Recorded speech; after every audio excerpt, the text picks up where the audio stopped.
Hello, I'm Vernon Mui. I am a CELTA graduate. We got a letter in the mail basically saying that I am pleased to inform you that you have been awarded a provisional pass grade on the Cambridge CELTA course taken at this center from July 20th to August 14th, 2015. So the certificate itself hasn't come in the mail yet. However, when I do apply to all these jobs overseas, I'll apply with the pieces of documents, including that certificate, along with my bachelor's degree from AIU. It's my video production degree. And I don't know if this would help because it's not recommended. Not recommended, it's not required for any other degrees, but hey, linear tech. I have a diploma in surgical tech as well. So, I definitely learned a lot from CELTA. It was very intense. Let's just say, just to give you an idea of how intense it was for me, okay, it took place down at the Colony Square down on 14th Street, and there's a mall down there, okay? Kind of like a food court, not necessarily a mall. More like a food court. Really nice, stylish, looks nice. Great place to eat. You got Tin Drum. I went there a couple times. Mediterranean as well. Anyway, I went on. It was a 4-week course with CELTA. The first week, we all ate downstairs. We went downstairs, got our food, and just ate together and talked for that 1 hour break. During that 1 hour lunch break, we were getting busier and busier. The bars were being raised every day, and I on the second week, I had to continue working while I'm eating, so I can only spend like 30 minutes downstairs, so I have to, spend the last 30 minutes studying. Then the third week, I didn't even eat downstairs anymore. I just, went downstairs to grab some food, come back upstairs, just eating while lesson planning, There's not a lot of time. Lesson planning and research papers, which I'll get into later. And then the fourth week, I lost my appetite. I didn't eat, like my appetite was gone. My brain was mush, and I had to just keep working. It was Monday through Friday for 8 hours a day, because we were teaching lessons every other day. And these classes were 40 minutes long, and it took me 8 hours to lesson plan.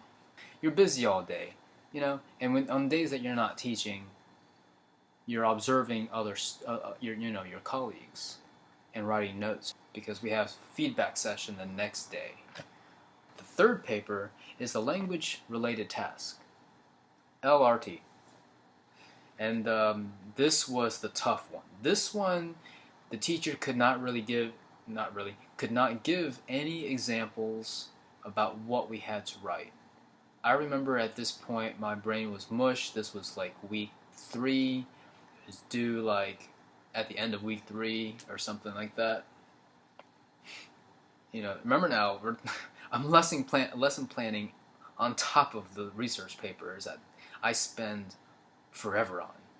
I spent 3 days. I don't know. We had a Friday off. I forgot why, but that was, I don't take that for granted. Any day off. In fact, any minute, any hour, is worth something. It's worth a lot. So I stared at the screen for 3 days over the weekend, and Monday morning as well, waking up at 7 a.m. just working, just continue working on the research papers alone. I had my eye was bloodshot red, and even so just expressing that much effort that it takes to finish this LRT task in this research paper. Okay, so so this paper, everyone just failed. We had to resubmit, and everyone was really upset. Some were just beginning to become discouraged because it was like, wow, I put in my all and I failed. I have too many X marks. Some people were angry. not understanding why what they wrote was wrong. I said, like, if you really think about it, all the classes and the input sessions and feedback, to help each other out during the feedback session, they're teaching us not to drown in open sea, because not one person can do this. We have to come together, and with all resources combined, we can make this work and pass this paper. And I was in that survival mode, like just talking like that kind of language. And afterwards, I kind of laughed at it, because I was kind of like, yeah, I mean, you gotta work together on this. This paper was preparing us for us to teach grammar, how to lesson plan for a grammar lesson. So, for instance, he was captured, just that part that we had to analyze. The full sentence, well, semi-full sentence was, he was captured by authorities. He was captured by authorities. We had to analyze the meaning, pronunciation, and form. We had to analyze, okay, when it comes to meaning, you don't just say, captured. Okay, captured means that you catch something. No, you can't. When we're analyzing the meaning behind the word captured, just taking that one word alone, it's not the lexical meaning of the definition of that word.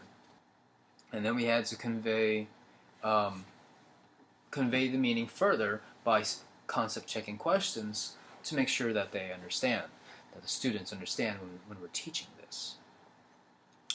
So, this is, one thing I learned from this especially was that you do all the lesson planning, you think about it, you analyze it, how to convey it, what the meaning is, anticipate the problems of the meaning from students, and then have solutions as well. You have to have all that planned out as a lesson plan before you go out there in the battlefield. You know what I'm saying? Same with pronunciation. We have, when we're lesson planning, we're writing in phonemes. Form as well. Anticipating problems of form and providing solutions to those problems. With more experience, we'll probably run into more problems, but that's the cool thing about this career. And on the same paper, we have another grammar we have to analyze and just dissect and break down. And then 2 vocabulary analysis as well. Setup, okay? The verbal phrase. And, so, the last paper was lessons from the classroom. Roughly speaking, it is about what we learn from other students, observation. We observe talk. It's an English school, just nearby, 15 minutes walk. Okay, during the last week of CELTA, I